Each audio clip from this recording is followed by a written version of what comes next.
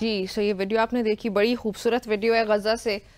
गजा से एक तो दिल दहला देने वाली वीडियोस भी हमारे सामने आती हैं, और फिर एक तरफ अगर देखा जाए तो इस तरह की वीडियोस भी हमारे सामने आती है जहां पे या तो कोई इंसान खुद भूखा मर रहा है और वो फिर भी अपना जो साथी कोई होगा, अपना कोई रिश्तेदार होगा, उसको अपना खाना पीना जो भी उसको कहीं से कुछ मिलता है वो ला के देता है। इस तरह की बड़ी क्यूट और बड़ी अच्छी वीडियोस भी हमारे सामने आती है जो एक बार हमारे ईमान को तरोताज़ा भी कर देती हैं या फिर हमें खौफ भी दिला देती हैं कि ये सब इस दुनिया में हो रहा है। हाँ बिल्कुल ठीक कहा आपने। और ये बच्चा देखिए, ये भी किसी का बच्चा है, इसके माँ बाप पता नहीं, इसमें हमें तहकीक करनी चाहिए, लेकिन जिस तरह वो गलियों में फिर रहा था, जिस तरह के हालात हैं गजा में, माँ बाप से दूर होगा, और जिस तरह के हालात गजा की गलियों में बने में, आप देखिए कि उसकी आंखों में एक खास मासूमियत झलक रही थी, और वो दुनिया से सवाल कर रहा था कि आप जो हमारे ऊपर जुल्म हो रहे हैं उनके ऊपर आपकी खामोशी, इस वक्त ये हालात हमारे बनाए हुए, अगर आप खामोश ना होते, कुछ इम्प्लीमेंटेशंस करते, इजराइल के खिलाफ बोलते, इकदामात करते, प्रैक्टिकली बोलते, तो हम भी हैं, पूरी दुनिया बोलती है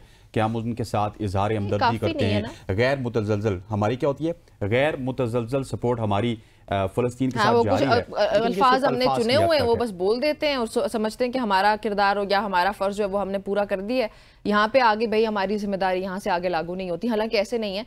जो जुल्म और बर्बरियत इस वक्त गजा में जारी है, बल्कि गजा नहीं, फ़लस्तीन में ओवरऑल अगर देखा जाए तो वो गजा पट्टी से बाहर निकल के सब कुछ भी जारी है, तो उस सब को जांचना चाहिए, देखना चाहिए, खास तौर पे मुसलमान ममालिक। और हम जिस मुल्क में बैठे, ये भी एक मुसलमान मुल्क है, पाकिस्तान, और पाकिस्तान की आवाम से फ़लस्तीनियों का जो रिश्ता है वो बड़ा गहरा है। फ़लस्तीनी इस मोमेंट पे सबसे ज़्यादा पाकिस्तान की तरफ देख रहे थे और उनकी निगाहें सिर्फ पाकिस्तान में, मुझे पर्सनली ये लगता है, क्योंकि जितना मैंने ऑब्जर्व किया है, जहाँ तक इंटरनेट पे वीडियोस देखी हैं, कमेंट्स चेक किए, तो वहाँ पे वो सारा जो है वो पाकिस्तानियों से बड़ी उम्मीद करते हैं। तो पाकिस्तानियों को अपना फ़र्ज़ अदा करना बिल्कुल ऐसे है। निमरा, यहाँ पर हम ब्रेक की तरफ जाएंगे, लेकिन ब्रेक पे जाने से पहले आपको बताता चलूँ कि एक बहुत बड़ा इवेंट स्टार्ट होने जा रहा है, पेरिस ओलंपिक्स, और पेरिस ओलंपिक्स के ऊपर बात करेंगे इस ब्रेक के बाद। स्टे विद अस।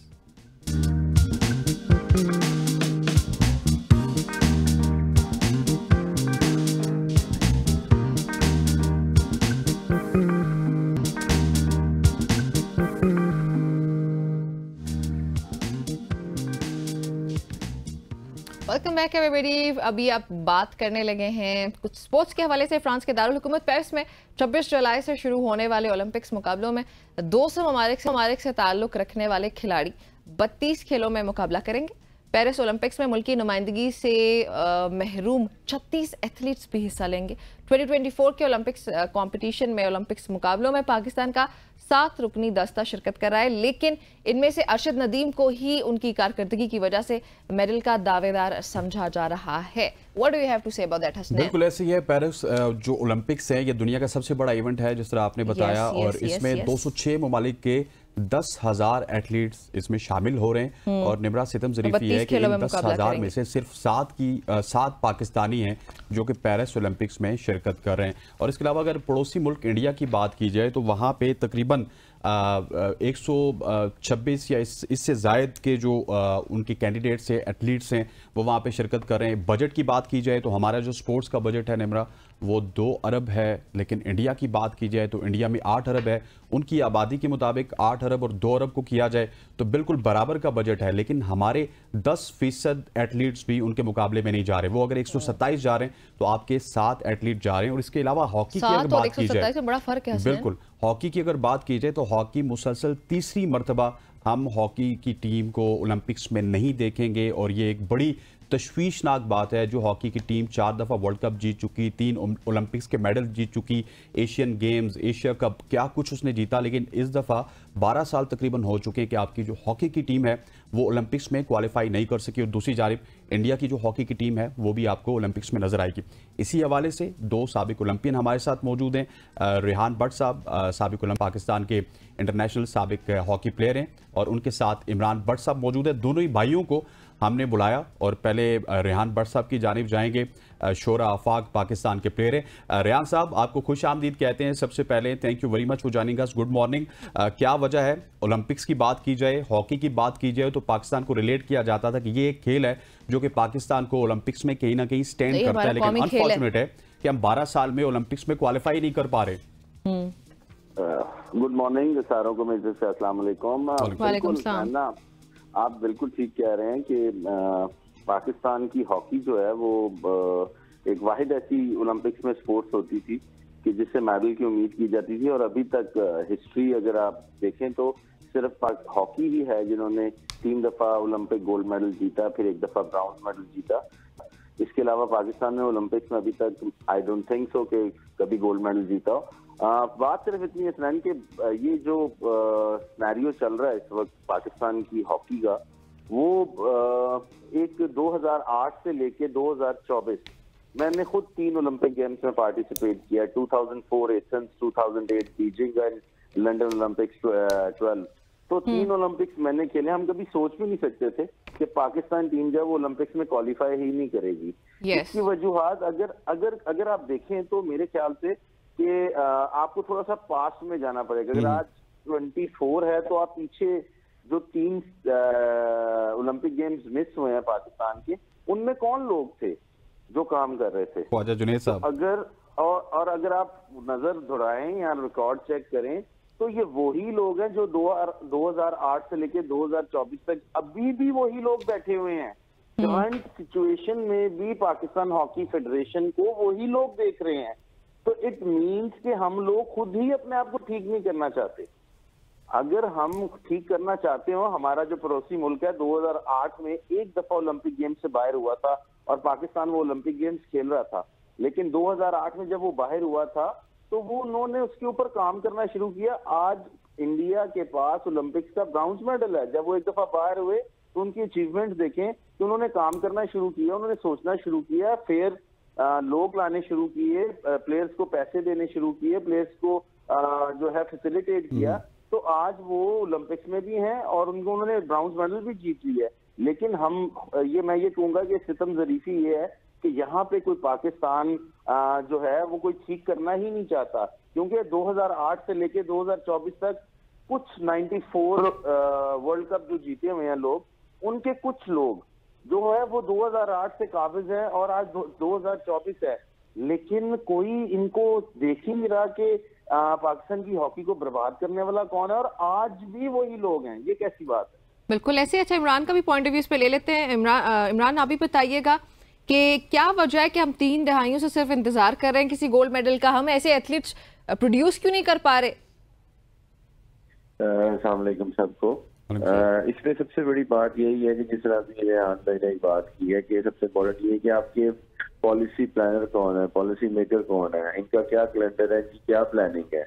ये लोग ना तो कोई प्लान है इनके पास, ये लोग शॉर्ट टर्म के लिए काम करते हैं और वो देखते हैं कि कौन सा इवेंट ऐसा है जहाँ पे C कैटेगरी की टीम्स हैं, वहां से हम अपने रिजल्ट को प्रोड्यूस करें और सबके आगे शोर मचा देंगे, देखें कि पाकिस्तान टीम ने क्या कर दिया। लेकिन most important world cup Olympics आप खेल नहीं रहे हैं, जो पाकिस्तान हॉकी के लिए सबसे इम्पोर्टेंट है। पाकिस्तान हॉकी जो है वो 3 दफा ओलंपिक चैंपियन है, 4 दफा वर्ल्ड कप चैंपियन है। लेकिन मुझे एक बात ये बताया कि 2018 में लास्ट वर्ल्ड कप आपने खेला, 2014 का आपका मिस हुआ, 2012 का लास्ट ओलंपिक्स खेला, उसके बाद आप इन मेगा इवेंट्स में नजर ही नहीं आए।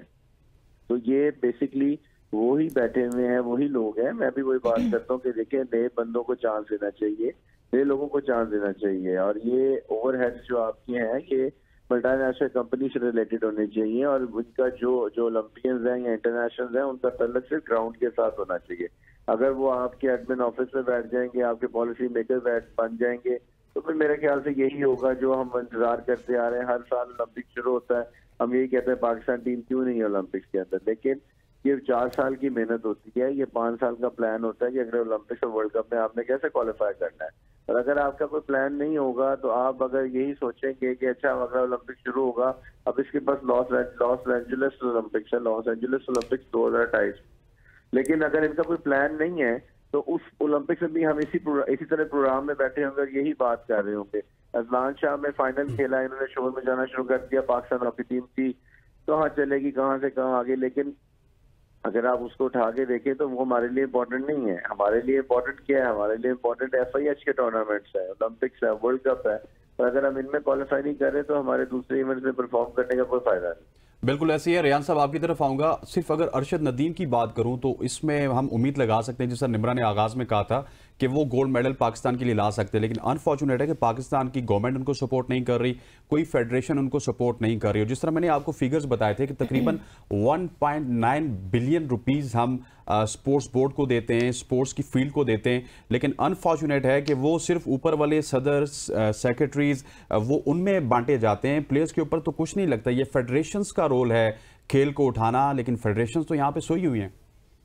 देखिए साना, आपकी बात बिल्कुल दुरुस्त है कि पाकिस्तान में स्पोर्ट्स का बजट तो निकाल लिया जाता है, बट हम लोग स्पोर्ट्स का बजट निकालते हुए ये नहीं देखते कि कौन सी ऐसी गेम्स हैं जो ओलंपिक्स में हमें मेडल दे सकती हैं।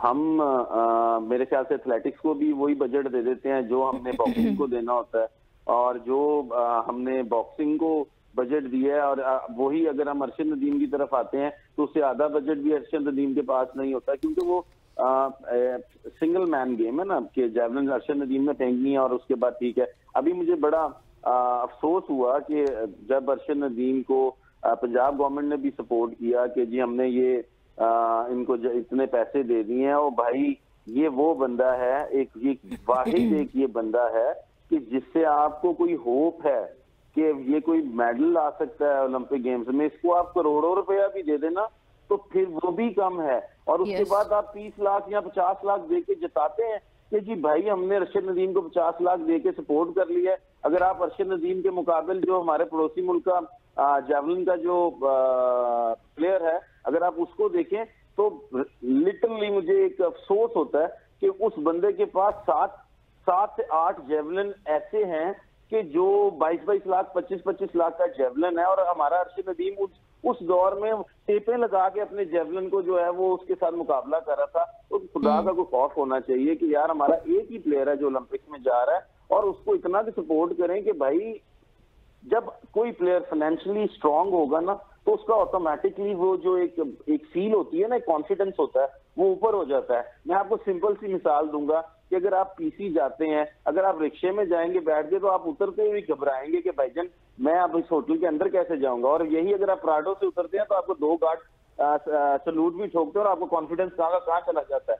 तो लिहाजा आपको अपने प्लेयर्स को जिनको आप देखते हैं कि ये ओलंपिक्स में मेडल ले सकते हैं, पहले उन गेमों को अलहदा करें, उनका बजट अलहदा बनाएं, उनको ज्यादा फैसिलिटेट करें। और जो वाइल्ड कार्ड एंट्रीज है, जैसे स्विमिंग में चले गए, शूटिंग में चले गए हैं, भाई उन्होंने तो कभी जिंदगी में उनकी हिस्ट्री नहीं है कि उन्होंने कभी कोई मेडल लेना है, तो आप उनको भी वही बजट देते हैं। तो भाईजान ये थोड़ा सा ये कोई रॉकेट साइंस नहीं है, ये सिंपल मेरे जैसा एक FA पास बंदा अगर ये सोच के बात कर सकता है तो भाई आप लोग तो सारे जो सीट्स पे बैठे हुए हैं, आप तो बैरोक्रेसी है आपको तो ये काम बड़े आराम बिल्कुल ऐसे यही सारे मसाइल है। और इसके साथ ही इमरान, अगर देखा जाए हॉकी की बात करें तो भी 2 फेडरेशन हमारे सामने आती है और फिर एक ही सेंटेंस जहन में आता है कि व्हाट इज दिस बिहेवियर।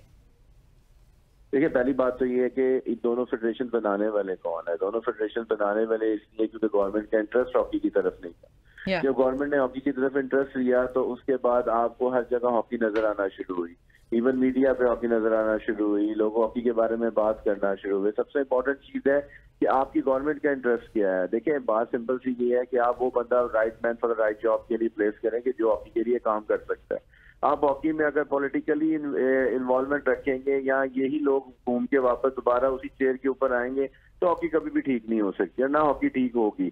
अगर आप हॉकी की मैं एक छोटी सी बात करूंगा कि ये मैं तकरीबन 10 साल से सुनता आ रहा हूँ कि मैं जब अपने लास्ट कैरियर के एंड पे था 2018 वर्ल्ड कप के ऊपर, तब भी सुनता आ रहा था कि पाकिस्तान हॉकी में लीग होगी। मेरे ख्याल से कि सिर्फ बातों तक ही लीग रही, लीग नहीं हो सकी। ये कोई इतनी बड़ी चीज नहीं है कि ये लीग ना करवा सके। उसके बाद हमारी हॉकी का सबसे बड़ा डाउनफॉल था कि जब हमने प्रो लीग से विड्रॉ किया था। प्रो लीग नहीं खेलनी चाहिए, हम अपने डोमेस्टिक स्ट्रक्चर को ठीक करेंगे। तो भाई प्रो लीग क्यों नहीं खेलनी है आपने? यूरोपियन टीम्स के साथ आप नहीं खेलेंगे, आपकी ना तो रैंकिंग इंप्रूव होगी, ना तो आपको मैचेस मिलेंगे। जिस मुल्क, देखिए cricket is one of the most popular game in our country ना। क्रिकेट जो है अगर पाकिस्तान में हो सकती है तो आप हॉकी क्यों नहीं पाकिस्तान में करवा सकते? आप कहते हैं कि हमारे पास बजट नहीं है, हमारे पास फंड नहीं है। भाईजान आपका प्लान क्या है? आपकी मार्केटिंग क्या है? आपका मार्केटिंग डिपार्टमेंट कोई है नहीं, आप खुद ही मार्केटिंग करते हैं, खुद ही उसी कमीशन को देखते हैं। तो अगर आप इसी तरह करते रहेंगे तो ना आप पाकिस्तान में हॉकी करवा सकते, ना पाकिस्तान में इवेंट करवा सकते हैं। अगर क्रिकेट पाकिस्तान में आ सकती है, प्रो लीग इसलिए इम्पोर्टेंट थी कि आपने होम एंड अवे खेलना था। आप एक मैच अगर आपने 2 मैचेस हॉलैंड खेलने थे तो 2 मैचेस हॉलैंड ने पाकिस्तान में खेलने थे। तो आपको FIH ने एक ओलंपिक क्वालिफायर राउंड दिया, आप दोनों फेडरेशनों ने लड़के वो ओलंपिक क्वालिफायर राउंड अपने आप से निकाल दिया। हर जगह पे यही लड़ाइयां चल रही है। इमरान बहुत शुक्रिया आपका भी, रेहान आपका भी बहुत शुक्रिया हमें ज्वाइन करने के लिए। वक्त खत्म हो चुका है, नाज़रीन आगे बढ़ते हैं। ऑब्वियसली हमें इस पॉइंट पे आगे एक ब्रेक शामिल करनी है, आपने सुनी है, लेकिन हालात बहुत बुरे हैं। वैसे ब्रेक पे जाने से पहले बताती चलूँ, I mean I am not okay with it. खैर, यहाँ पे एक ब्रेक शामिल करते, आपने हमारे साथ ही रहना।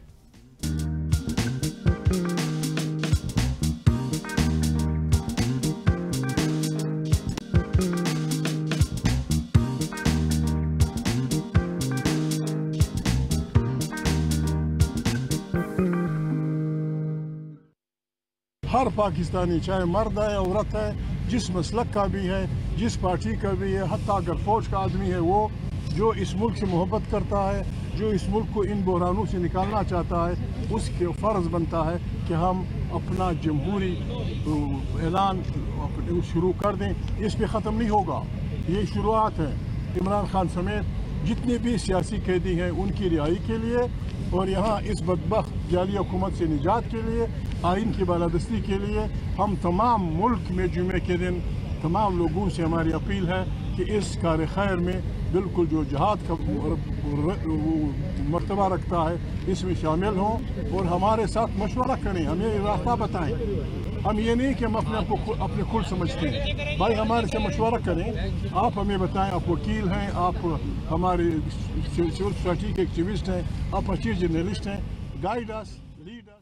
जी हाँ, अपोजिशन रहनुमाओं की प्रेस कॉन्फ्रेंस आपने सुनी और महमूद अचकज़ई साहब बता रहे थे आज के हवाले से, क्योंकि पाकिस्तान तहरीक इंसाफ और अपोजिशन जमातों के इत्तेहाद तहरीक तहफ़्फ़ुज़ आइन पाकिस्तान ने आज मुल्क भर में एहतजाज का ऐलान किया, जबकि जमात इस्लामी ने भी महंगाई और बिजली की ज़ायद कीमतों के खिलाफ इस्लामाबाद में धरने का ऐलान कर दिया है। बिल्कुल बिल्कुल जी, बिशारत आजा हमारे साथ मौजूद है, उनसे जानते हैं कि इस्लामाबाद में अभी, वैसे तो हम तो स्टूडियो के अंदर बैठे हैं, तो बाहर के क्या हालात हैं उनसे जानते हैं। बिशारत, अस्सलाम वालेकुम। बिशारत की हुंदा पे है आज जमात इस्लामी की तरफ से धरने का ऐलान किया गया। इसके अलावा जो पाकिस्तान तहरीक इंसाफ है, तहरीक तहफ़्फ़ुज़ आइन के हवाले से आज मुल्क भर में उनकी तरफ से भी महमूद अचकज़ई जो है उनकी तरफ से, डस्टिब्यूरो की तरफ से भी ऐलान किया गया है कि जांच किया जाएगा। लेकिन जो ये बात है कि आज इस्लामाबाद को आप कह सकते हैं कि उसको कंटेनरिस्तान बना दिया गया है। आपको जगह जगह कंटेनर नजर आएंगे। आप अगर शराय दस्तूर की तरफ जाते हैं तो सरीना की तरफ लगे हुए कंटेनर है, रेडियो पाकिस्तान की तरफ लगे हुए कंटेनर है, उसके बाद बैरी ठोडू के सामने कंटेनर लगे हुए हैं। ये तो पूरा एक वो आईनी दीवार बना दी गई है बिल्कुल शराय दस्तूर के गिर्द। ये तो ऐसा लग रहा है कि यहाँ पर हम तो कंटेनर की जो है वो दुनिया में रह रहे हैं। मतलब ऐसे लग रहा है बिशारत जैसे कोई जंग होने लगी है, खुदा न खास्ता।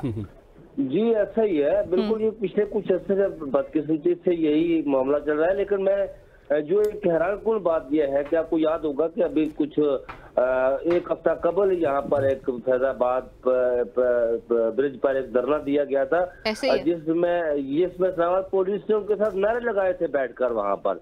लेकिन जब ये लोग इशू लेकर आते हैं, जब कोई पाकिस्तान तहरीक इंसाफ की तरफ से या जमात इस्लामी की तरफ से तो दफा 44 लगा दिया जाता है, 144, और उसके बाद फिर लाठी चार्ज, फिर कंटेनर के लिए रास्ता बंद करना, जगह जगह रुकावटें खड़ी करना। वो कौन थे लोग जो फैजाबाद लाए गए थे और ये लोग कौन है जिनके लिए इस तरह की रुकावटें खड़ी बिल्कुल ऐसे ही है बिशारत साहब, आप बिल्कुल ठीक कह रहे हैं, लेकिन आपकी स्पेशलिटी क्योंकि आप हमारे साथ मौजूद है तो स्पेशलिटी आपकी सुप्रीम कोर्ट है, मखसूस नशिस्तों के हवाले से भी हम बात करना चाहते हैं, आपकी जो यहाँ पे मौजूदगी है उसके हवाले से। और कौमी असम्बली ने अब कुछ मंजूरी भी दे दी है 39 जो आज़ाद अरकान थे उनकी, जो इस हवाले से क्या अपडेट्स हैं? देखिए, इलेक्शन कमीशन पाकिस्तान ने 39 लोगों को, जो पहले से लोग पाकिस्तान तहरीक इंसाफ से वाबस्ता थे, जो जिनके बारे में सुप्रीम कोर्ट ये कह चुकी है कि वो पहले से लोग मौजूद हैं, उनके वेबसाइट पर वो जारी किया गया है, उन्हें पाकिस्तान तहरीक इंसाफ का माना गया। और जो 41 लोग हैं जिनके बारे में सुप्रीम कोर्ट ने ये कहा था, ये हुक्म दिया था कि ये वो लोग हैं जो 15 दिनों के अंदर पार्टी व्यवस्था की ज़ाहिर करे, वो 41 लोग, उनके बारे में अभी तक 38 लोग पार्टी व्यवस्था की जो है वो दे चुके हैं, बैनल्फी दे चुके हैं इलेक्शन कमीशन पाकिस्तान को। उन लोगों के हवाले से इलेक्शन कमीशन पाकिस्तान ने सुप्रीम कोर्ट से रुजू करने का कहा है, बल्कि वो उन्होंने दरख्वास्त दायर की है सुप्रीम कोर्ट कि वो चैम्बर से रुजू करेंगे। ये जब सुप्रीम कोर्ट ने फैसला दिया था 12 जुलाई को, तो उन्होंने कहा था कि अगर इबहाम हो किसी को तो वो आकर चैम्बर में हमसे रहनुमाई ले सकता है। तो इलेक्शन कमीशन पाकिस्तान ने उनसे चैम्बर में रहनुमाई लेने के लिए वो दरख्वास्त दायर किया जी कि हमें इबहाम है।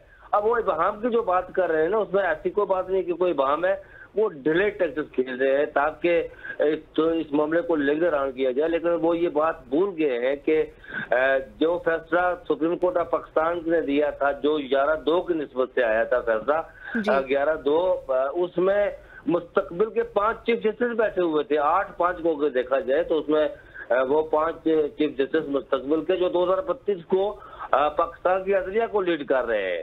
इसमें जस्टिस मंसूर शाह, ये बात याद रखनी चाहिए हुकूमत पाकिस्तान को, इलेक्शन कमीशन पाकिस्तान को, कि जस्टिस मंसूर शाह वो जज हैं, सीनियर प्यूनी जज हैं, जो आज 88 डे के बाद, मतलब 90 दिनों के बाद वो पाकिस्तान के चीफ जस्टिस बनने जा रहे हैं।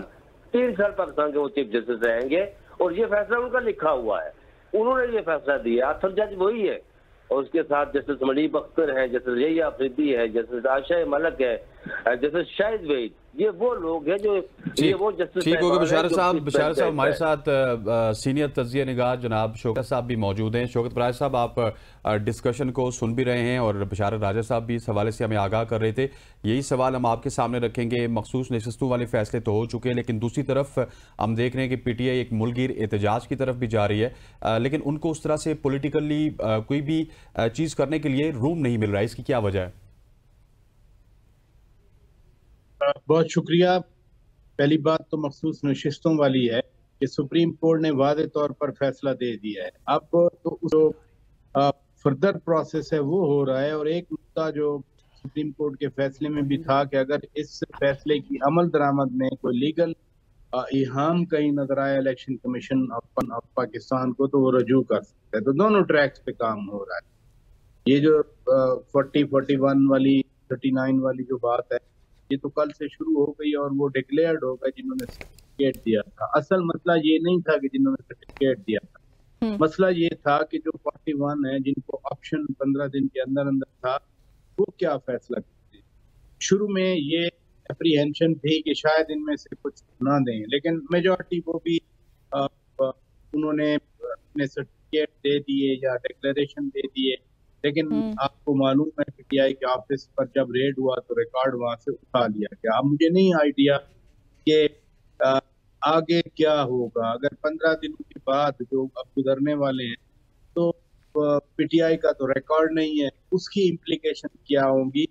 बज़ाहिर ये एक छोटी बात लग रही है, लेकिन कोर्ट में, अदालत में, वो लोअर लेवल की हो, लोएस्ट लेवल की हो या सुपीरियर कोर्ट हो, डॉक्यूमेंट्स बात करते हैं, पेपर्स बात करते हैं। पेपर्स होंगे तो मामला को हल होगा। एहतजाज के हवाले से आज जुम्मा है, इन्होंने पूरे मुल्क में एहतजाज की कॉल दी हुई है, लेकिन इस्लामाबाद में कल सारा दिन इंतजामिया ये पावर करवाती रही कि यहाँ सेक्शन 144 इम्पोज हुआ है। ये बड़ी दिलचस्प सूरत हाल होगी कि 144 144 के तहत क्या PTI इस्लामाबाद में कोई धरना देती है, जुलूस निकालती है, या जलसा करने की कोशिश करती है। एहतजाज का मतलब ही जलसा है ना, कि जहाँ पर कोई 1000, 1500, 2000, 5000, 10,000 बंदे इकट्ठे हुए। 144 की रिक्वायरमेंट पे इतने बंदे कबूल नहीं होते। हाँ, गुज़श्ता रात मैंने खुद बात की थी अपने शो में अली मोहम्मद खान साहब के साथ, तो उन्होंने कहा था कि जहाँ जो भी कानून है हम उसकी पासदारी करेंगे, हम वायलेट नहीं करेंगे। बाकी मुल्क के हिस्सों में जहाँ 144 नहीं है, मर्दान को अभी पेशावर या कराची या पंजाब में, तो हम वहाँ जलसे करने, वहाँ एहतजाज करेंगे। अगर ऐसा है फिर तो पुरअमन होगा। साथ साथ आपको ये भी मालूम होना चाहिए कि जमात इस्लामी ने भी आज एहतजाज की कॉल दी है। हाँ जी। अब वो थोड़ा सा ज्यादा पेचीदगी नजर आ रही है उसमें।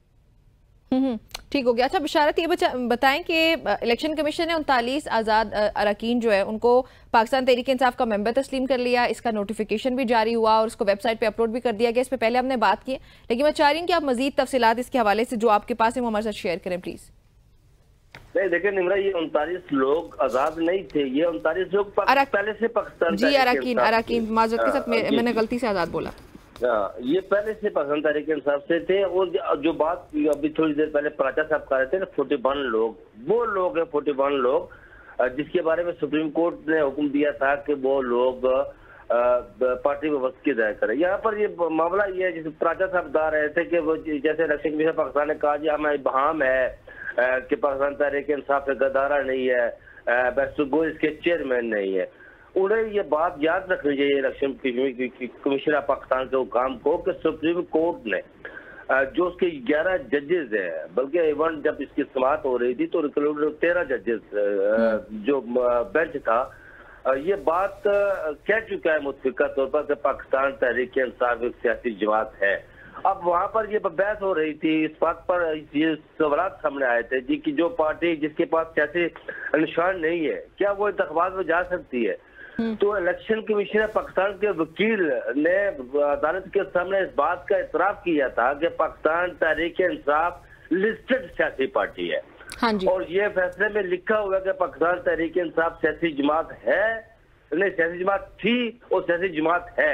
अब मुझे समझ नहीं लग रही कि इलेक्शन कमीशन पाकिस्तान को कौन से वो किस बाम की बात कर रहे हैं। ये असल में उसका जिस तरह वो आजमगीर तारड़ और दिगर लोग उनके कह रहे थे ना कि हम देखेंगे जी इसको मामले को देखेंगे कि अभी इबहाम है। बाकी नहीं, आपने कहा ना जी कि उन्होंने कहा कि सियासी जमात थी, सियासी जमात है। मेरे ख्याल अदालत को यह भी कहना चाहिए था कि सियासी जमात रहेगी। इसी इबहाम को यूज कर रहे अता तारड़ साहब। जी, ये अता तारड़ साहब और आजमगीर तारड़ साहब, ये तारड़ बरादरान जो है ना, ये दोनों उसको खेल रहे हैं ना। हाँ। जब ये फैसला आया तो कह रहे थे जी के ये इबहाम है, अभी उसी को फॉलो कर रहे हैं ये इलेक्शन कमीशन पाकिस्तान के। लेकिन एक बात याद रखनी चाहिए कि इलेक्शन कमीशन पाकिस्तान न सिर्फ पाकिस्तान तहरीक इंसाफ को ये 41 लोगों का डिक्लेरेशन जारी करेगा, बल्कि मखसूस नशिस्तें भी वो देगा। और ये बात याद रखें कि जब फैसला आएगा, रिटर्न फैसला, तो उसमें जो इलेक्शन कमीशन पाकिस्तान के मिसकंडक्ट पर जो शॉर्ट ऑर्डर में सवालात उठाए गए थे, ये मुमकिन है कि उस फैसले में एक तो 13 जनवरी को जो फैसला आया था सुप्रीम कोर्ट की तरफ से, उस पर भी कोई बात लिखी जाएगी। और जो फिर इलेक्शन कमीशन पाकिस्तान ने 8 फरवरी को जिस मुल्क के अंदर किया, उस पर लाजमी सवाल उठाए जाएंगे। और इलेक्शन कमीशन पाकिस्तान के जो इस वक्त चेयरमैन है सिकंदर सुल्तान राजा साहब, चीफ इलेक्शन कमिश्नर है, सॉरी जो चीफ इलेक्शन कमिश्नर है, न सिर्फ उन्हें सुप्रीम कोर्ट से माफी मांगनी पड़ेगी, बल्कि उन्हें पाकिस्तान तहरीक इंसाफ को सीट में ये 41 लोगों की नशिस्तें भी डिक्लेयर करनी पड़ेगी और मखसूस नशिस्तें भी देनी पड़ेगी। तो बिशारत, वैसे भूख हड़ताल कहाँ तक पहुंची, उसका क्या चल रहा है? भूख हड़ताल तो अभी तो लोग आ रहे हैं। भूख हड़ताल उनका टाइम था कि उन्होंने ऐलान किया था कि वो आएंगे, लेकिन अभी लोग आ रहे हैं। रास्ते बंद किए हुए, इन्होंने कंटेनर लगाए हुए, इन्होंने, मैंने जैसे पहले भी बताया कि सारे रास्ते जिस चौक की तरफ ऐलान किया था जमात इस्लामी ने और खैर पाकिस्तान तहरीक इंसाफ ने, तहरीक तफसूज आइन ने तो ये ऐलान नहीं किया था कि वो डी चौक की तरफ जाएंगे, लेकिन जमात इस्लामी ने ऐलान किया था कि वो डी चौक की तरफ जाएंगे। और रात की भर के हवाले से पंजाब भर में और यहाँ इस्लामाबाद जो जमात इस्लामी के जो लीडरान है, कारकुनान है, उनके घरों पर हुकूमत का अनजाने खौफ का शिकार है, उनके घरों पर भी छापा मारा गया। मैं वही बात कर रहा हूँ कि एक तरफ तो वो एक हफ्ता पहले यहाँ पर जिन लोगों ने फैजाबाद धरना दिया था।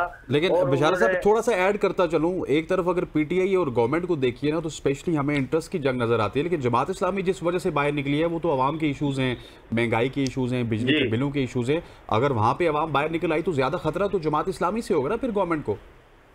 जी ऐसा ही है, जमात इस्लामी अवामी इशूज को लेकर चल रही है, जिसमें जिस तरफ आपने इशारा किया कि बिजली के बिल आते हैं, उसमें महंगाई है और दीगर चीजें उसको लेकर, तो जमात इस्लामी के साथ जो स्ट्रीट पावर जमात इस्लामी के पास है इसमें तो कोई दो राय नहीं है। और इसी खौफ की वजह से वो उन्होंने जमात इस्लामी के जो लीडरान है, जो कारकुनान है, उनको घरों से उठाना शुरू कर दिया है और उन्हें जो है वो जेलों में बंद कर दिया है। फिर वो पूरा इस्लामाबाद इन्होंने बंद कर दिया है, कंटेनर लगाए गए जगह जगह, रास्ते बंद किए हुए। और रियासत की जो दोगली पॉलिसी है वो देखे कि मैं वो जिक्र कर रहा था कि ये एक हफ्ता पहले यहाँ पर वो नारे लगाए गए उनके साथ बैठकर, क्या बड़ा अच्छे काज लेकर आए हैं। इस पॉलिसी को अगर लेकर चले तो यही से मसाइल उठते हैं पाकिस्तान के लिए कि ये कम अज कम ऐसा तो नहीं होना चाहिए, पॉलिसी एक होनी चाहिए। एक तरफ आप अपने लोग आकर जब भी लेकर आते हैं उन्हें बिठा देते हैं और लोगों के लिए रास्ते बंद कर देते हैं। जो 10 मिनट की मुसाफत होती है वो घंटों पर मुहैया हो जाती है, मुश्किल हो जाती है। और दूसरी तरफ अगर कोई जनरल इशू लेकर आता है तो उसके लिए मसाइल खड़े करते हैं।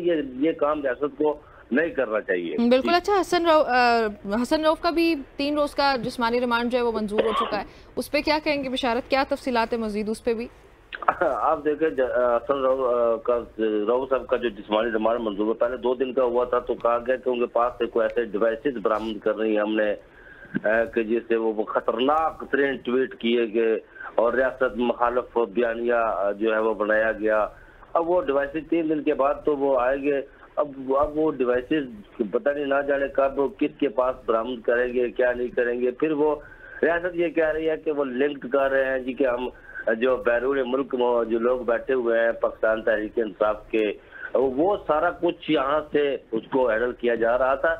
अजीब और गरीब किस्म की बात है। बहरहाल ये मामला जब अदालत में जाएगा तो उसके बाद फिर देखा जाएगा कि इस पर ये इस तरह के मामला जो अदालत में जाकर ठहरते नहीं है। जिस तरह एक पिछले दिनों पाकिस्तान तहरीक इंसाफ का एक वो कोऑर्डिनेटर उठाया गया था, उसको घर से उठाया गया था, तो जो FIR थी सामने आई थी उसमें कहा गया कि वो श्रीनगर हाईवे पर पैदल जा रहा था और उसके बैग से एक डेटोनेटर और पता नहीं क्या क्या चीजें बरामद हुई, मवाद बरामद हुआ और उसका दहशतगर्दों से ताल्लुक है। वो अजीब और गरीब किस्म की सिचुएशन थी। बहरहाल ये रियासत जो कर रही है, अब 3 दिन के बाद उनकी जब पेशी होगी तो उसको जुडिशियल कर दिया जाएगा, फिर रऊफ हसन साहब उनकी जमानत हो जाएगी।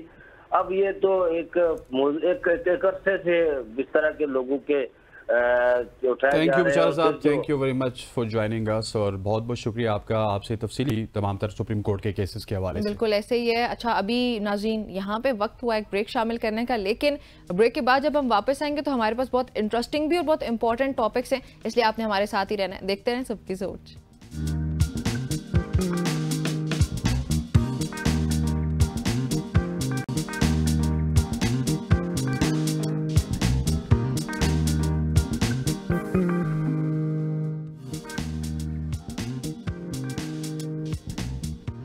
Welcome back everybody. अक्सर टेलीविजन पर, सोशल मीडिया पर या अखबारात में हम या पूरी दुनिया में कहीं इलेक्ट्रिक करंट के हवाले से हादसात की कुछ खबरें हमारे सामने आती रहती हैं। ख़ास तौर पर अगर कभी बारिश हो जाए, कोई सैलाब जैसी सूरत हाल हो, तो उन दिनों में हादसात का जो एक रेट होता है वो काफ़ी हद तक बढ़ जाता है और बहुत कीमती जानें जो हैं वो ज़ाया हो जाती हैं। इस मसले का हल निकाला जी मंडी बहाउद्दीन से ताल्लुक़ रखने वाले मुमताज़ अहमद ने।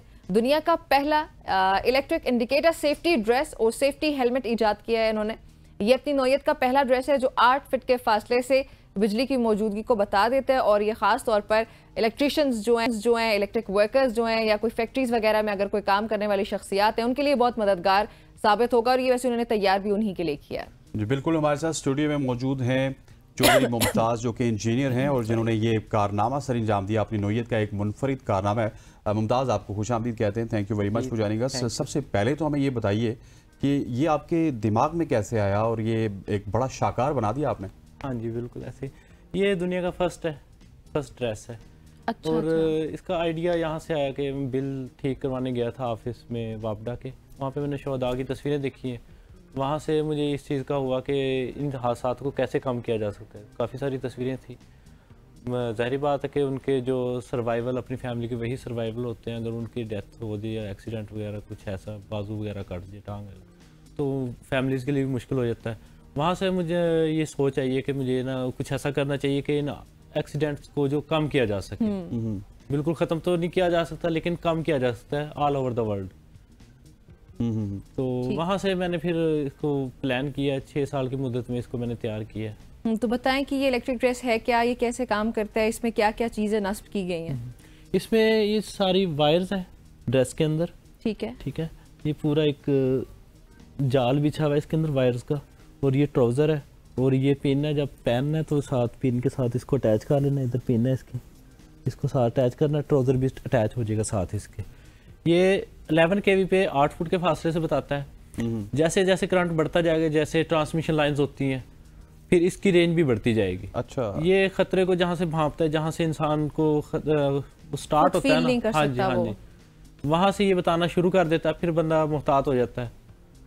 ठीक हो गया। और ये इसमें इसको बनाने का आइडिया तो आपने बता दिया, लेकिन कितना वक्त लगा आपको इसको बनाने में, और क्या कुछ आपने इसमें इंक्लूड किया, और उसके बाद ये सूट एक आप ये कह सकते हैं कि इलेक्ट्रिक वालों के लिए उनकी सिक्योरिटी है? हाँ जी बिल्कुल। इसको 6 साल का अरसा लग गया। 6 साल लगे? 6 साल लग गए। ज्यादा अरसा लगा, मुझे लगा कि कुछ कम वक्त लगा होगा, बट 6 साल।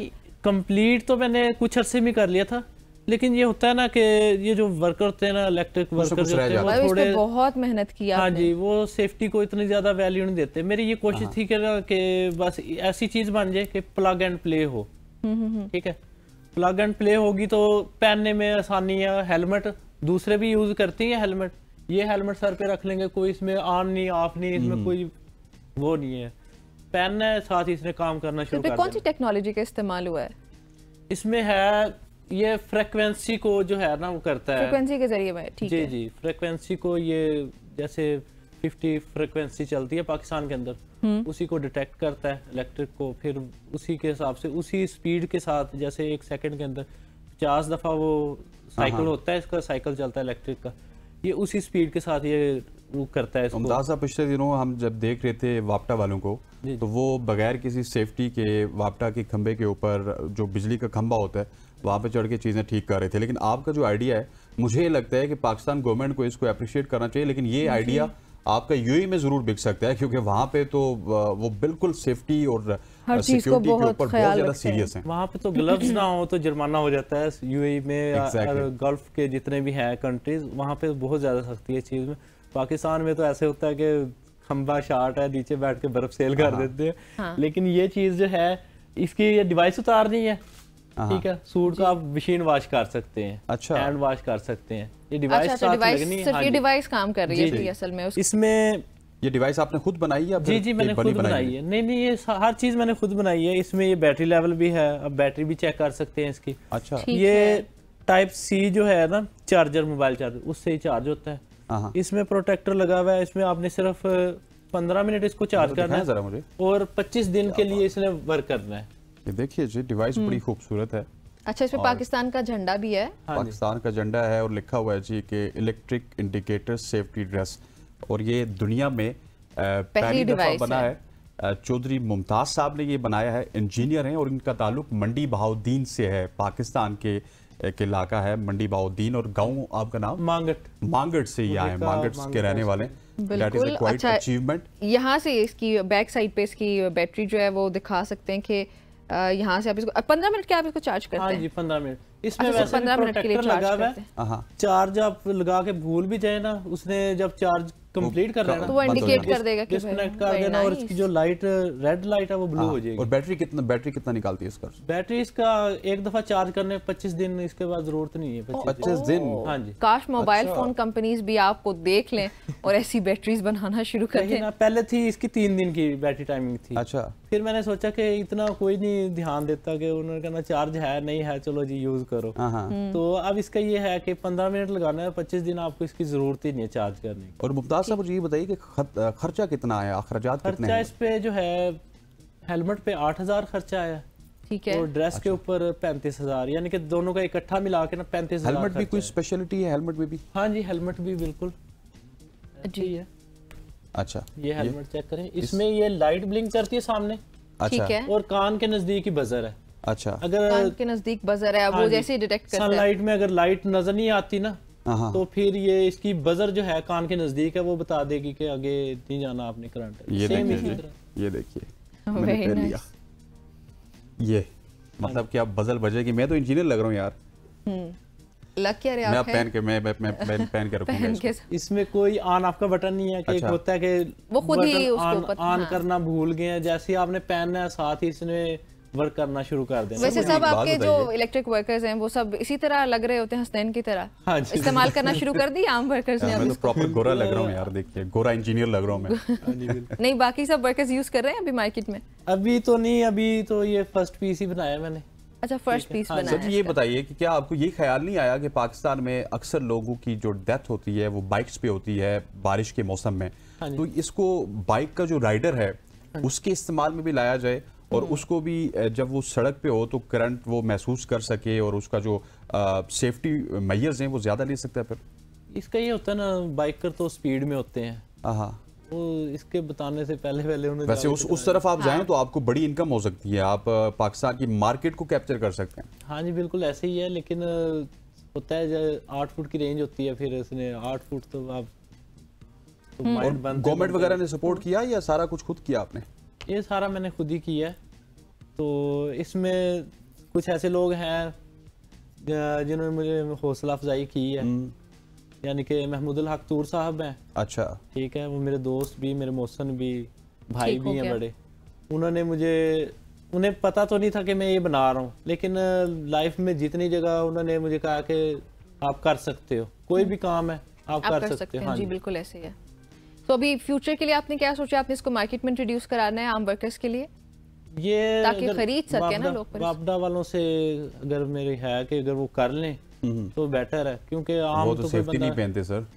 नहीं, वो करेंगे यूज इंशाल्लाह, आहिस्ता आहिस्ता मोटिवेशन आ रही है, क्योंकि आप देखते हैं ना वापडा वाले यूज करना शुरू कर गए हैं, हेलमेट पहने होते हैं जी, हाँ, ड्रेस वगैरह पहने होते हैं। अब गवर्नमेंट लेवल से कोई अभी तक आपको किसी किस्म का राब्ता हुआ कि आपने इतना जबरदस्त कारनामा सर अंजाम दिया, आइए आप हमारे साथ मिलिए और इस प्रोजेक्ट को हम पूरे पाकिस्तान में लॉन्च करेंगे? मैं तो समझता हूँ आपको एक तमगा भी मिलना चाहिए। हाँ जी बिल्कुल, हकदार तो मैं हूँ इसका। मुझे दोस्तों ने कहा था कि जब आप यानी कि गवर्नमेंट लेवल पे आप, जैसे मरीम नवाज हैं, वो हमारी जो पंजाब की सीएम है, तो उन्होंने जो आपको लाजमी अप्रिशिएट करेंगे। पता नहीं उन तक न्यूज़ पहुंची है कि नहीं पहुंची, मुझे ये भी नहीं पता। अच्छा, ये शायद उनकी टीम कमजोर है। मरीम नवाज साहिबा आपकी टीम कमजोर है, इस हवाले से हमें बता रहे हैं कि मुमताज चौधरी साहब आपकी टीम कमजोर है, इनसे जल्दी से राब्ता कीजिए। 3 महीने हो चुके हैं इसको बनने में को ना, तो अब देखो कब तक इसका। नहीं, सोशल मीडिया पे उनकी टीम बड़ी स्ट्रांग है, सो आपका मैसेज जरूर उन तक पहुंचेगा और वो आपको अप्रिशिएट भी करेंगे, क्योंकि टेल सभी अप्रिशिएट करते हैं। आप एक्सपेक्ट क्या कर रहे हैं कि ये प्रोडक्ट कितने जल्दी कौन लेगा? और ये अगर लेट सपोज आपसे गवर्नमेंट राब्ता करेगी ना, तो ये प्रोडक्ट आपका एक ही नहीं चलेगा, आपको बहुत सारे बनाने पड़ेंगे, हजारों में लाखों में होंगे फिर। हाँ, सेल जब इसकी स्टार्ट हो जाती है। मेरा माइंड था ना, ये तो इंसानियत की खिदमत के लिए, इससे मुझे कोई मुनाफा वगैरह नहीं चाहिए। ठीक है, मुझे दोस्त पूछते हैं कि क्या बना, कुछ इससे कोई फायदा हासिल हुआ? मैंने कहा, मैं उनको यही कहता हूँ कि मैंने तो इंसानियत की खिदमत के लिए बनाया इसको, बाकी जो फिर होगा देखी जाएगी आगे चल के। तो इस हिसाब से है। बाकी इसके अलावा भी कुछ बनाना चाह रहे हैं आगे? हाँ जी, मेरा नेक्स्ट प्रोजेक्ट आएगा इंशाल्लाह। अच्छा, वो कौन सा प्रोजेक्ट है? थोड़ा सा हिंट तो दे दीजिए। नहीं, हिंट नहीं दूंगा मैं। आपने तो सियासतदानों वाली बात की, जबरदस्ती हमें जवाब निकलवाना पड़ता। थोड़ा सा आइडिया दे दे कि किस कौन से एरिया में आप हिट कर रहे हैं?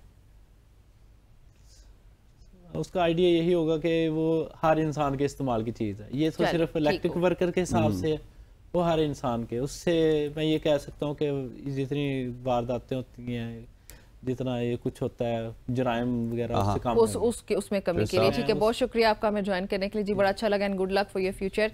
नाज़रीन, गुफ्तगू आपने सुनी है, बल्कि हमारी तो यहाँ पे हुकूमती सतह पे जो भी ओहदेदारान हैं उनसे रिक्वेस्ट होगी कि इनका ये जो ड्रेस है इसको इंट्रोड्यूस करवाया जाए मार्केट में, ताकि अच्छा आवाम के लिए ही है। इंडस्ट्री के आपको देख के हंसी आ रही है मुझे ये आवाम के लिए भी है, वापडा के लिए भी है, इंजीनियर्स के लिए भी है, और जो लोग हादसात, जो इलेक्ट्रिक हादसात हैं उनके खतरे में रहते हैं, उन सब के लिए ये है। और पंजाब गवर्नमेंट से अपील है, फेडरल गवर्नमेंट से अपील है कि मुमताज़ साहब हमारे साथ मौजूद है, नंबर हमारे से ले लीजिए, इनसे रब्ता कीजिए और इस प्रोजेक्ट को पूरे पाकिस्तान में फैलाइए। यहाँ पर वक्त हो जाता है एक शॉर्ट सी कमर्शियल ब्रेक का, ब्रेक लेते हैं, वापस आते हैं, स्टे विद अस।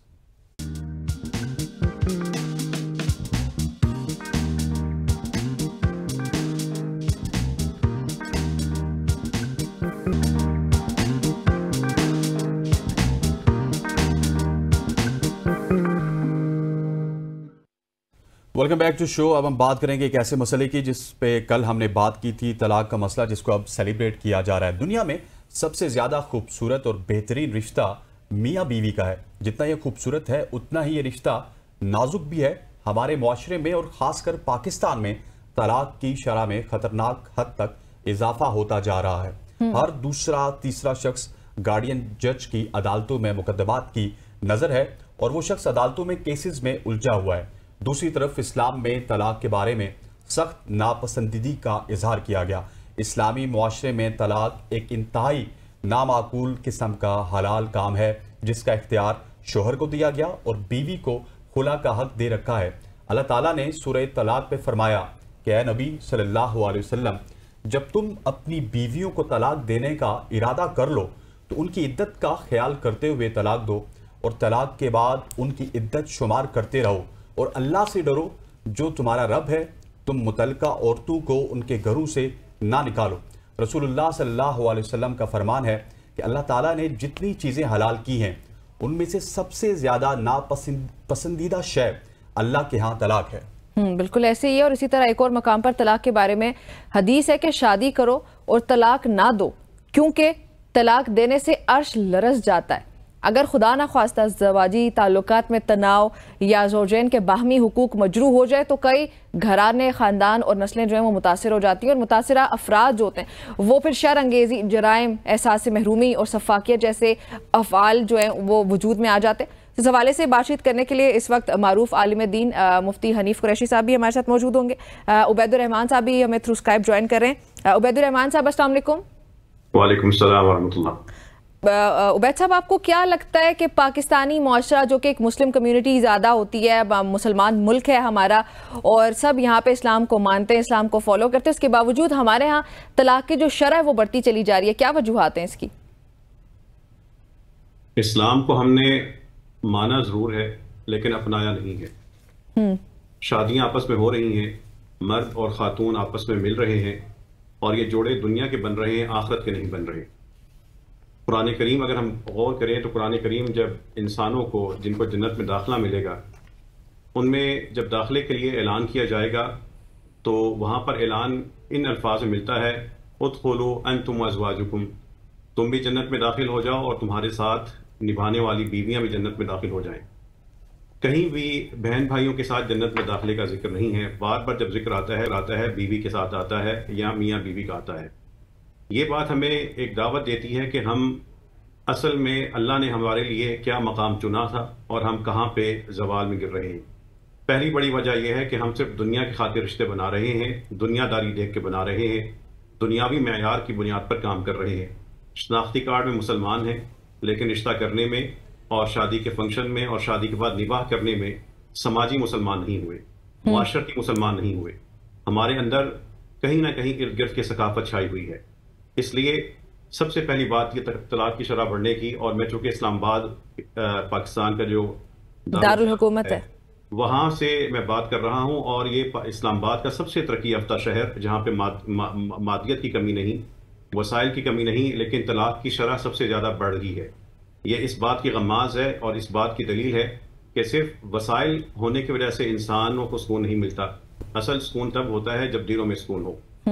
तलाक की शरह अगर इस्लामाबाद में बढ़ रही है तो हम सबको इज्तिमाई तौर पे सोचना चाहिए कि हुआ क्या है और पूरे मुल्क में ये चीज़ क्यों बढ़ रही है। दूसरी बात यह है, अल्लाह ताला ने सब रिश्ते बहुत बड़ी नेमत है, भाई नेमत है, बहनें नेमत है, माँ बाप, सबका अपना अपना जिक्र है, अपना अपनी फजीलत है।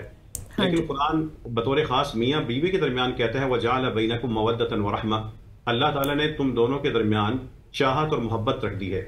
वो चाहत और मोहब्बत कहाँ ख़त्म होती है?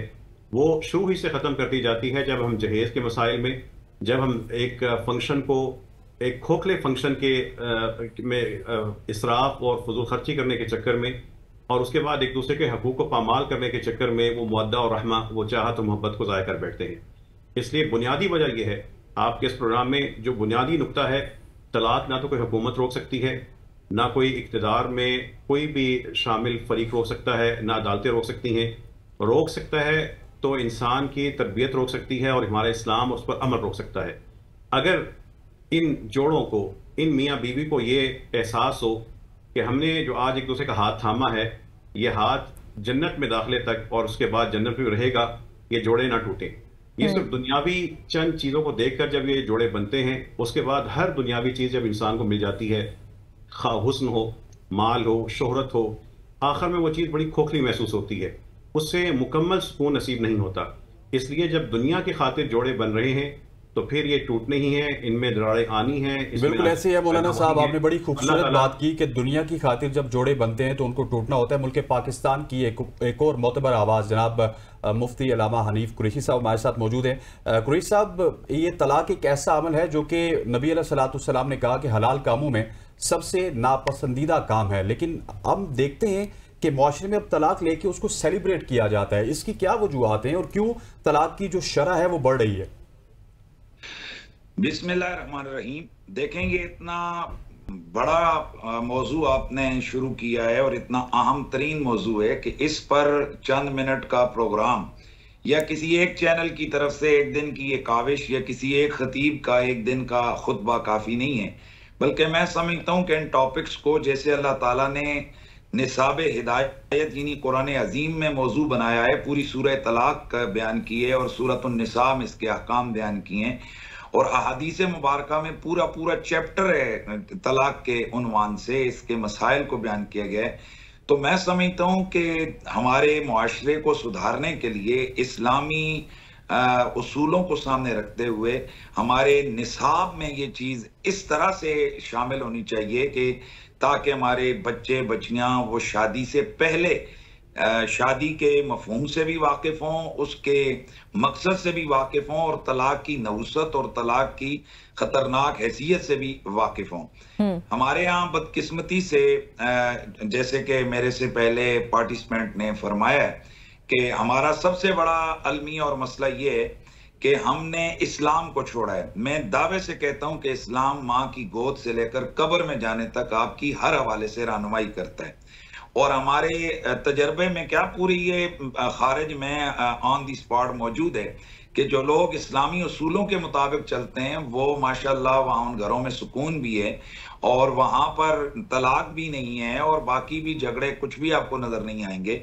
तो बुनियादी तौर पर जब हम अल्लाह और उसके रसूल के अहकाम से मुंह फेरते हैं तो जाहिर है जब अल्लाह रसूल से हम दूर होंगे तो फिर माँ को बेटे का, बेटे को माँ का हुकूक पता नहीं होंगे, इसी तरह बीवी को शोहर के, शोहर को बीवी के हुकूक का इदराक नहीं होगा और यहाँ से दिलों में नफरत और फूट पड़ेगी और नतीजा जाकर तलाक तक पहुँचता है।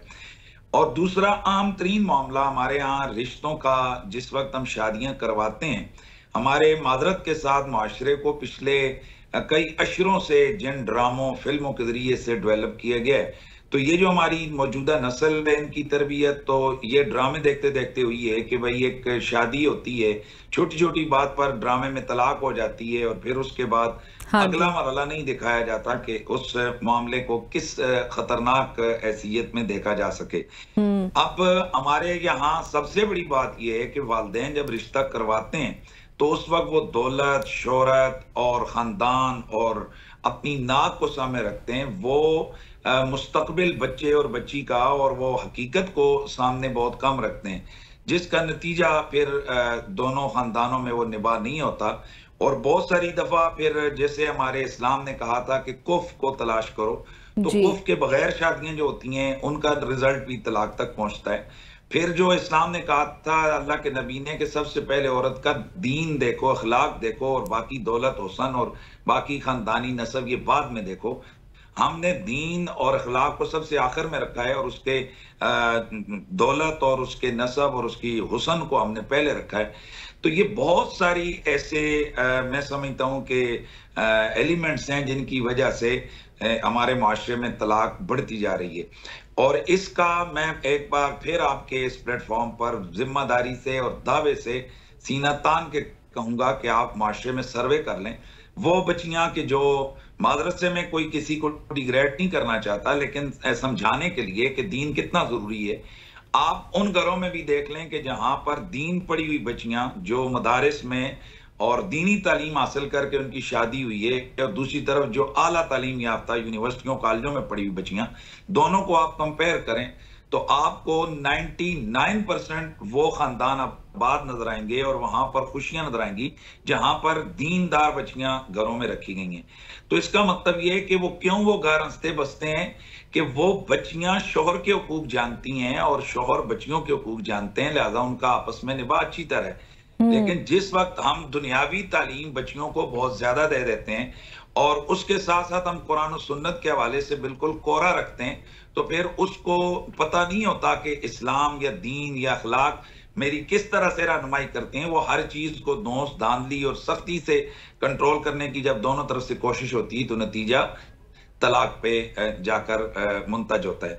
तो मैं आपके इस प्रोग्राम के जरिए से मैं अरबाब इक़्तिदार से मुतालबा करूंगा, और ये मैं बड़े अरसे से ये मुतालबा कर रहा हूँ कि जिस तरह से हमारे निकाह फार्म के अंदर बहुत सारी और शिकें हैं, उसमें लाजिम करार दिया जाए कि शादी से पहले लड़के और लड़की को कम अज कम सूरह निसा और सूरत तलाक ये जो हैं इनको बाकायदा तर्जुमे और तफसीर के साथ पढ़ लें वो, या किसी से सुन लें, जब तक कोई आलिम दीन या कोई सही स्कॉलर तस्दीक ना करे उनका निकाह ना पढ़ाया जाए।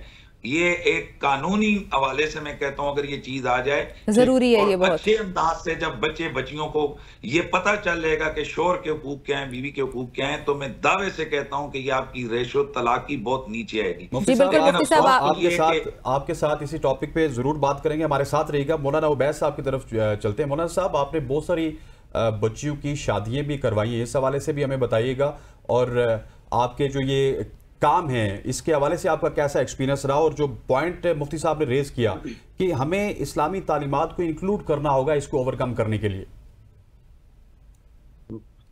आपने जो शादियां करवाने का जिक्र किया है, तो मस्जिद रहमतुल आलमीन में अल्हम्दुलिल्लाह यहाँ पे 1 साल और 2 माह पहले मस्जिद मैरिज हॉल बना था, और उसका मकसद यही था कि आसान मौका फराहम किया जाए लोगों को शादी करने के लिए, और शादी के फंक्शन में जो खिलाफात हैं वो ख़त्म करके लोग शरीयत के मुताबिक सादगी से और वक़ार के साथ शादी करें। अल्हम्दुलिल्लाह 14 माह में 110 शादियां हो चुकी हैं, जिसमें से 72 माशाल्लाह, और ये सिलसिला अल्लाह की तौफीक से जारी है, और इंशाल्लाह जल्द ही हम मज़ीद मकामात पे भी ऐसे मस्जिद मैरिज हॉल कायम कर रहे हैं।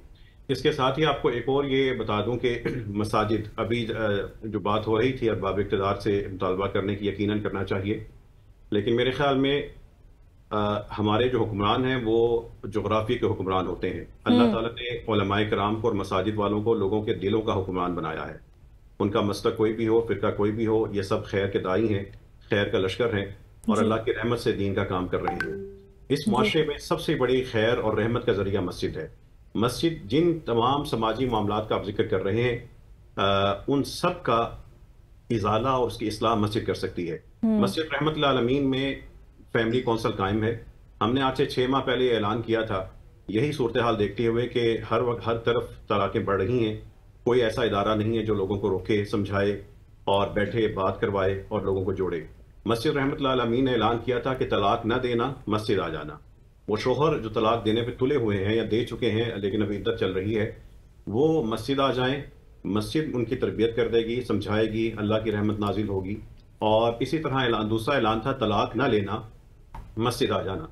ये जो गुस्से में आके तलाक 2-3 साल के अंदर न तलाक ले रही हैं 1 या 2 बच्चों के बाद, बस ये समझती हैं कि बच्चा अब हो चुका, अब तो शोहर हमारी हर बात मानेगा वरना ब्लैकमेल करेंगे, ये बाकी चीज़ें ख़वातीन में भी मौजूद हैं। तो जब हमने ऐलान किया था तो 50 केसेस हमारे पास आए, जिनमें से तकरीबन 36 केसेस में हमने तलाक रोक लिया अल्लाह की तौफीक से। कुछ 2-3 की तलाक हो गई, बाकी के मामला चल रहे हैं। तो ये मसाजिद के जरिए, और आप जैसे जो टीवी चैनल जो संजीदा शो करते हैं, उनके लिए अगर हम ये सिर्फ ये कदम उठा लें कि मसाजिद ऐलान कर दें कि तलाक देने से पहले मस्जिद आ जाओ, तलाक लेने से पहले मस्जिद आ जाओ, रुजू करने के वक्त कहीं शायद कोई फायदा उठा ले। जी, लोगों का चूंकि शहरों में आपस में मेल जोल नहीं होता, एक घर में रह रहे हैं, पड़ोसी मुदाखलत नहीं करते, इसको प्राइवेसी के खिलाफ समझते हैं, मियाँ बीवी की लड़ाई होती है, तलाक का लफ्ज निकलता है और उसके बाद जंग शुरू हो जाती है। ये अगर इस वक्त शहरों के अंदर चूंकि ऐसा कोई इदारा मौजूद नहीं है जो लोगों को मिलाए बिठाए, जहां पे हर कोई जाके अपना शिकवा भी कर सके और उस पर एतबार भी कर सके। अदालतों पे एतबार नहीं हो सकता, वहां से सुकून नहीं मिल सकता, वहां से जो इंसाफ मिल रहा है वो जुल्म से भी बदतर शक्ल में मिलता है। इसलिए मसाजिद को और टीवी चैनल्स को और इस तरह के जो इतलाती इदारे इनको मिलकर मुआशरे की आगाही के लिए न सिर्फ उनको उनकी तरबियत करनी चाहिए, बल्कि तकरीर करने के बाद निज़ाम की तश्कील करनी चाहिए कि आप यहाँ पे आ जाएं, आपकी मुश्किल का हल यहाँ से हो जाएगा। मैं आपके टीवी चैनल की वसातत से जितने भी लोग सुन रहे हैं, देख रहे हैं, उनको दावत देता हूँ, अगर आपके खानदान में कोई ऐसा मसला चल रहा है, आइए मस्जिद रहमत आलमीन में आ जाएं, रहमत यहाँ से तकसीम होगी और मियाँ बीवी के दिल इंशाल्लाह जुड़ जाएंगे। इंशाल्लाह। नाज़रीन, ये गुफ्तगू का सिलसिला जारी है। मुफ्ती हनीफ साहब भी हमारे साथ मौजूद हैं और अब्दुर्रहमान साहब भी मौजूद हैं। नाज़रीन, ब्रेक के बाद वापस आते हैं और इस गुफ्तगू के सिलसिले को आगे बढ़ाते हैं, इसलिए आपने हमारे साथ रहना क्योंकि ये बहुत इंपॉर्टेंट टॉपिक है।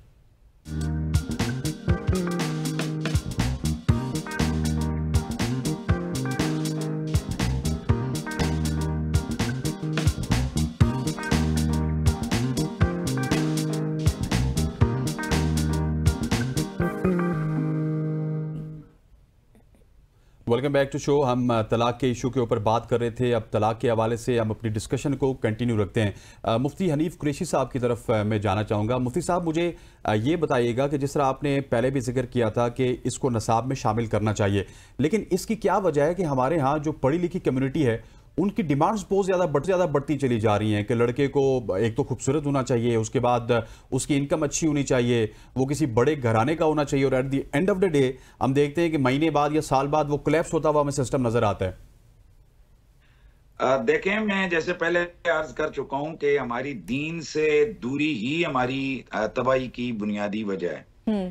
और ये जो बहुत सारी चीजें ऐसी हैं कि जो हमें फिल्म और ड्रामों के जरिए से हमारी नई नस्ल ने सीखी हैं, लेकिन उनको ये बताने वाला या समझाने वाला कोई नहीं कि फिल्म और ड्रामों की दुनिया और है और पाकिस्तानी मुआशरे की जो हकीकत की दुनिया है ये और है।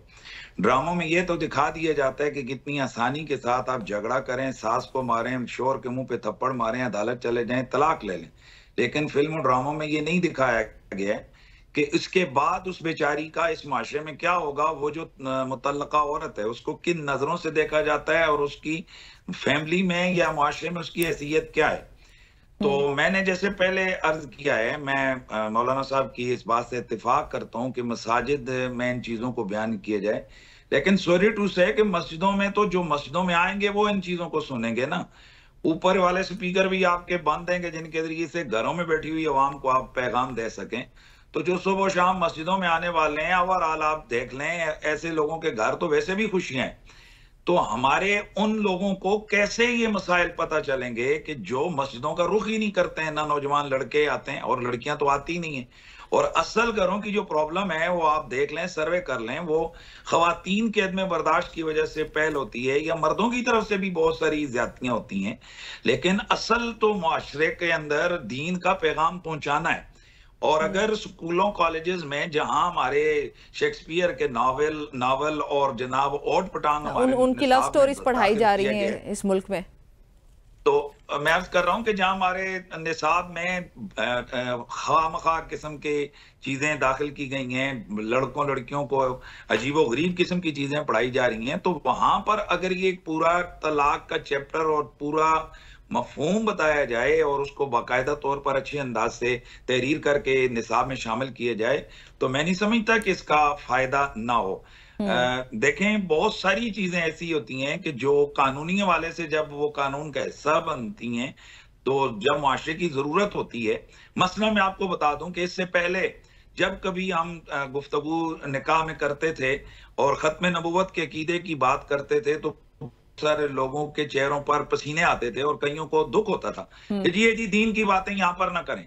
लेकिन जब से हमारे अंदर, हमारे निकाहनामे के अंदर एक शिक आ गई है कि अकीदे खत्म नबुव्वत के हवाले से लड़के लड़की का सिग्नेचर होना जरूरी है, तो अब आप उसी चीज को अब हर शादी के अंदर, हर निकाह खान बाकायदा तौर पर वो जब बात बुलंद आवाज से पूछता है और लड़के से इकरार करवाता है, तो वो जो पूरा वहां बैठा हुआ तबका है उन सब तक पैगाम पहुंचता है। तो मैं इसलिए मैंने कहा था कि अगर हमारे निसाब में हमारे ये एक लाजमी करार दिया जाए कि भाई लड़के लड़की को बुनियादी चीजें पता होंगी। सॉरी टू से हमारे यहाँ आज के लिए तो भेज दिया जाता है बूढ़े 70-70 साल के लोगों को, लेकिन हज के मसाइल सिखाने के लिए उसे 4-5 दिन 7 दिन का कोर्स नहीं करवाया जाता। लाखों रुपए 10-15 लाख रुपए हज के लिए लगा दिए जाते हैं, लेकिन वहां जाकर जो हाजियों की हालत होती है वो अब सबके सामने। तो उसकी वजह यही है कि हम लोगों ने बुनियाद को नहीं पकड़ा हुआ है। तो जब शादी का असली कुरानी और दीनी मफहूम लड़के लड़की को नहीं पता होगा तो माशरे के अंदर ये चीजें बढ़ती चली जाएंगी। अच्छा उबैद साहब, मैं चाहती हूँ कि आप हमारी रहनुमाई फरमाएं कुरान और हदीस की रोशनी में, क्या कुरान इसके बारे में क्या कहता है, हदीस इसके बारे में क्या कहती है, शरीयत क्या कहती है?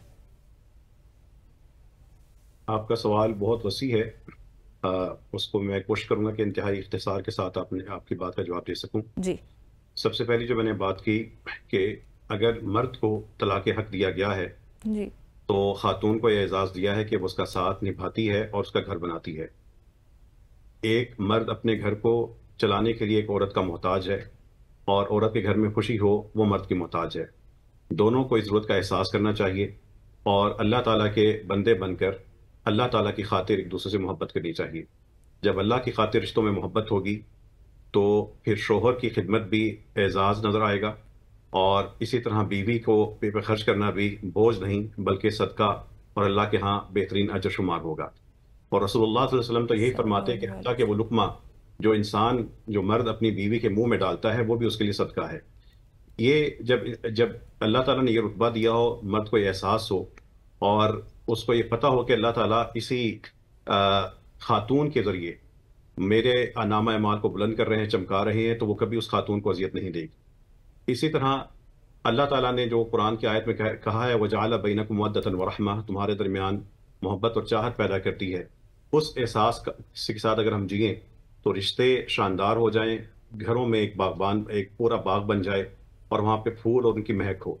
किस्मती से मैं इस्लामाबाद के पढ़े लिखे इंतहाई एजुकेटेड लोगों के जब मसाइल हमारे पास आते हैं उसमें इंतहाई सती किस्म की ऐसी चीज़ें होती हैं कि इंसान अपना सर पकड़ के बैठ जाता है कि करोड़ों के भी मालिक हैं लेकिन एक डबल रोटी पे और एक अंडे पर एक वक्त के खाने पे आपस में लड़ाइयाँ हो रही हैं। क्यों? दिल का बुख्ल है, दिल का कीना है। वह मईयों का शुहा नफ्सी ही, जो अपने दिल के कीने से बचा दिया जाए फ़उलाइका हुमुल मुफ़्लिहून, ऐसे ही लोग कामयाब होते हैं। तो इसलिए जो सबसे बड़ी चीज़ है, देखें एक तरफ मसला यह है कि लोगों को इस्लाम की तालीम का पता नहीं, दूसरी तरफ मादियत का एक आम आलम है, तीसरी तरफ हमारे साहब एक थोड़ा सा मेरा पॉइंट ऐड कर लीजिएगा, पॉइंट ये भी एड्रेस कीजिएगा कि हम देखते हैं कि दीन की मालूमात होने के बावजूद भी ना हमारा मुआशरा भी इस तर्ज का है कि हमारे यहाँ मियाँ बीवी की इतनी नहीं सुनी जाती बल्कि सास की ज़्यादा सुनी जाती है, उधर से बीवी की जो माँ होती है उसकी ज़्यादा सुनी जाती है और उनकी जो आपस में चपकलश होती है वो कहीं ना कहीं रिश्ता ख़राब कर देती है। सो हमारी मुआशरती भी इस तरह की बाउंड्रीज है कि वो मामलात ख़राब करते थे।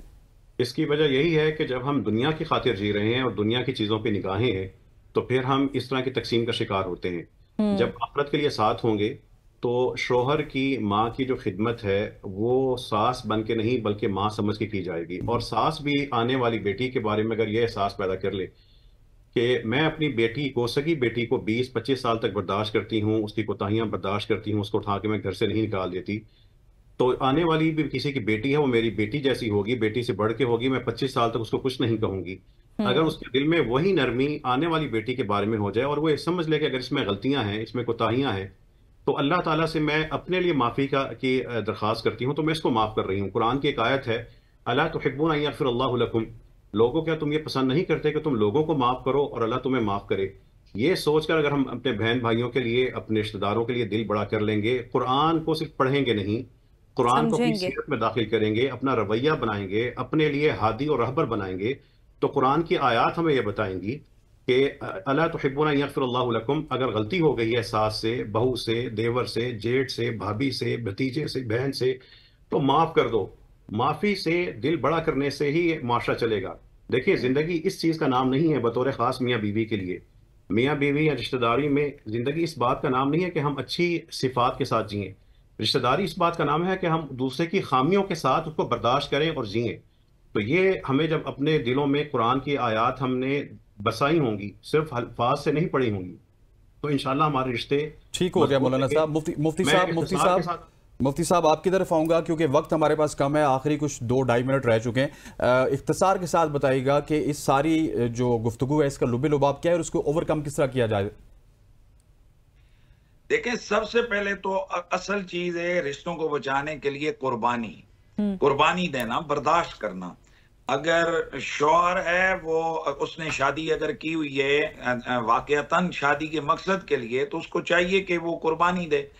और औलाद का हुसूल ये चूंकि बुनियादी मकसद है शादी का, तो मैंने देखा है कि जहां औलाद हो जाती है तो उसके बाद ये तलाक की शरएं और ये चीजें बहुत कम हो जाती हैं। तो असल में बुनियादी तौर पर शादी के मकसद को इस्लामिक पॉइंट ऑफ व्यू से हमें समझना है और उसके बाद कुर्बानी का जज्बा दोनों तरफ से रखना है और बर्दाश्त ये हमने करना है। और जैसे मौलाना ने फरमाया कि हर बहू को जिस वक्त सास अपनी बेटी समझेगी कि जब उससे खाना सही नहीं पकता, वो जवान होती है तो वो कहती है बच्ची आहिस्ता आहिस्ता सीख जाएगी, तो इसी तरह जब उसके घर में किसी की बेटी है तो उसके लिए भी यही कहे कि जी बच्ची है आहिस्ता आहिस्ता सीख जाएगी। तो इंशाल्लाह हमारे माशरे में ये जो सास बहू की वजह से रिश्ते खराब होते हैं ये खत्म हो जाएंगे। लेकिन अफसोस ये है कि हमारे यहाँ इस वक्त तो शादियों के टूटने का जो हमारे सामने आ रहा है वो 70% जो उसका ताल्लुक है वो सोशल मीडिया के साथ है। बिल्कुल ऐसे इसके इस्तेमाल ने बड़ा इन्फ्लुएंस किया हमारे फैमिली सिस्टम को। माजरत के साथ वक्त खत्म हो गया, आप दोनों हजरात का पहुंच चुके हैं मैं ज्वाइन करने के लिए। नाज़रीन, इंतहाई मुफीद किस्म की गुफ्तगू जरूर आपने सुनी होगी, एंड आई होप सो कि इससे किसी ना किसी तरह हमारी लाइफ पे इम्पैक्ट भी पड़ेगा, हम इसे सबक हासिल करेंगे और जब तक मुमकिन हो अपने रिश्तों को बचाने की कोशिश करेंगे, जो कि करनी भी चाहिए। जुल्म जबर एक अलग डिबेट है, लेकिन बिला वजह की और अदम बर्दाश्त जो है वो असल में इस मसले की जड़ है। तो अदम बर्दाश्त के लिए काम करने की जरूरत पड़ेगी हम सबको। हमें इजाजत चाहिए, इजाजत दीजिएगा। इंशाल्लाह अगले हफ्ते फिर मुलाकात होगी, तब तक के लिए अल्लाह हाफिज।